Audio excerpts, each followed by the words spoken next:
This book just might change your life. I know, that sounds a little over the top, doesn't it? I would never make such a bold claim, except that in the years since The Omnivore's Dilemma was first published in 2006, thousands of readers have told me exactly that. Sometimes in letters and emails, other times in person, including complete strangers on the street. Your book changed my life. I'm always surprised to hear it because that certainly wasn't my goal when I sat down to write the book. And changing people's lives sounds like a big responsibility. So I usually gulp and then say something like, in a good way, I hope. But I'm always curious to find out what they mean. So I often ask them to tell me exactly how they've changed since reading the book. The answers are very different, often surprising and usually extremely gratifying. Some people tell me that they lost weight after reading the book, and then they pull out snapshots of their larger former selves. Apparently, what they learned in the book about how fast food is made convinced them to stop eating it, and the pounds began to fall off, even though this is definitely not a diet book. Other people tell me that they read The Omnivore's Dilemma and decided to change their career and become a farmer. Big gulp.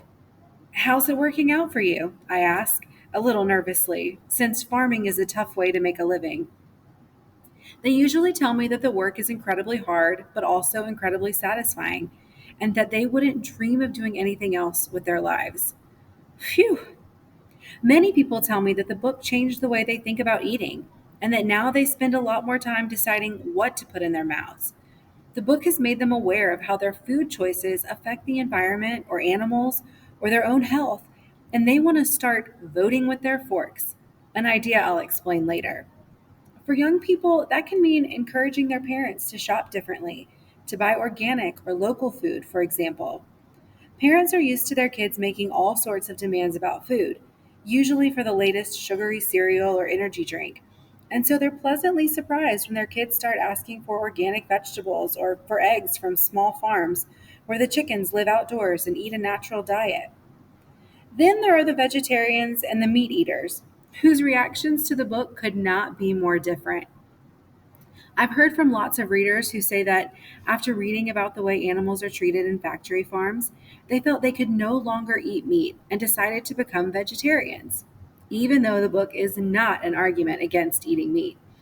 So I figured that one of the impacts of the book was to inspire vegetarianism, until I began hearing from some vegetarians whose reactions really surprised me. Here's a typical letter from a vegetarian high schooler. I haven't eaten a bite of meat since I was 6, but after reading your book, I've decided to start eating meat again. I never knew there were farms like Polyface in Virginia where the animals are treated so well and get to lead such happy lives. I want to support those kinds of farms. So now I eat that kind of humanely raised meat when I can.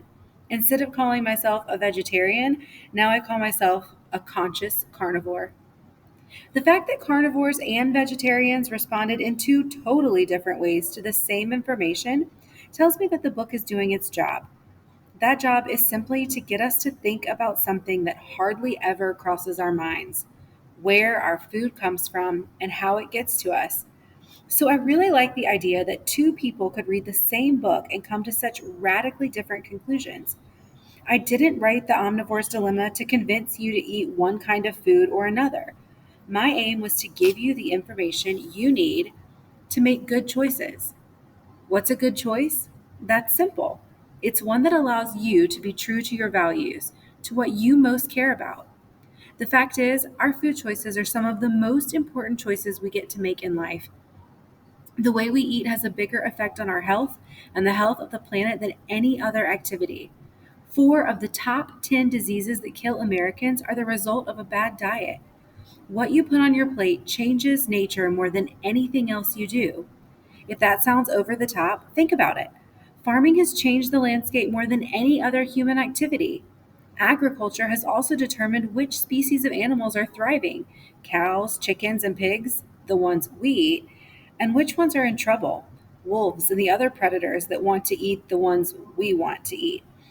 And though you're probably well aware of how the fossil fuel your family uses to heat your home or power your car contributes to climate change, Did you know that the farming and food industry produces even more greenhouse gases than all forms of transportation put together? That's what I mean when I say that the way you eat affects the world more than anything else you do. This might sound like a big responsibility, and it is, but it's also a great opportunity, especially for people your age. Why? Because although you won't be able to vote in elections until you're 18, you can vote with your fork now by choosing to eat foods that reflect your values and to avoid ones that don't. Best of all, you can vote this way not just once, but 3 times a day. Does this sort of voting make a difference? Without a doubt. Consider the changes we've seen in just the last few years. When the Omnivore's Dilemma was published in 2006, there were 4,000 farmers markets in America. Now there are more than 8,000. In 2006, organic food was a $15 billion industry. Now it's a $35 billion industry. The market for sustainably raised meat, milk, and eggs has exploded in the last decade. A new generation of young people are starting small, sustainable farms. One of the most popular internships for college students today is working on an organic farm.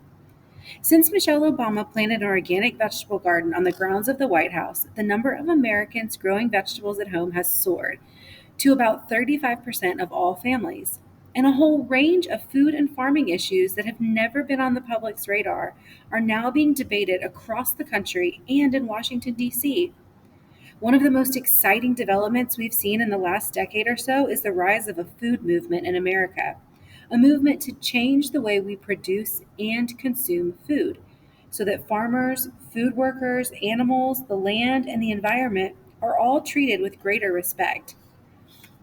There's a lot we can all do to push the food system in this direction, but it begins with informing yourself about what's at stake and then voting with your fork now and then in a few years with your ballot for the kind of world you'd like to live in. This book is an invitation to think about both the problems of how we produce food today and some of the inspiring solutions people are coming up with to build a better food system for everyone and everything it touches. Welcome to the conversation. Michael Pollan, 2015.